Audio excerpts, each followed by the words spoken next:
Piece আর লাগাবো মানে piece ইন্ডিয়াতে নিয়ে আসে খাওয়াক সরকার। শালা সপ্তাহের দাম বাড়তে আমার পিঁড়ির দামটা কম দেখা। কৃষকের মারি কি বেটা শালা বড় লোক বই সব কৃষকের সপ্তাহিক দাম কম। কোন দামটা দিলে ওরা? কৃষক মরে যাক, সরকারের কথা। পেঁয়াজ কত করে যাচ্ছে আজকে? আর ভাই ও পিঁড়ির গল্প ভরবেন না তো দাম তো পিঁড়ির গল্প ভরবেন না দাম পেঁয়াজের গল্প না এই গল্প বাদ দিয়ে আর আর এই গল্প বাইর দ্বারা গল্প হরেন গা ওই শালারা আমার মারি দিতে দে শুনুন কারা মারতেছে?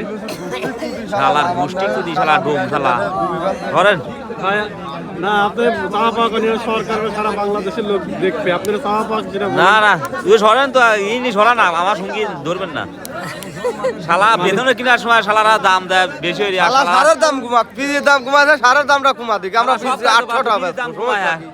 পিঁড়ির দাম সার কমায় আগের মতো আচ্ছা, পিঁয়াজের দাম কমার কারণটা কি? শালা সপ্তাহের দাম বাড়তে আমার পিঁড়ির দামটা কম দেখা।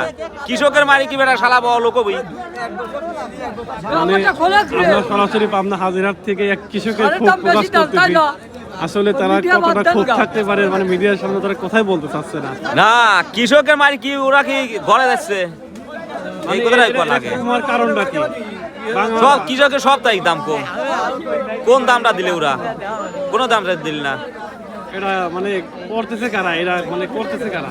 করছে দেশের সরকার। হ্যাঁ, আমাদের দেশের সরকার সে করতেছে।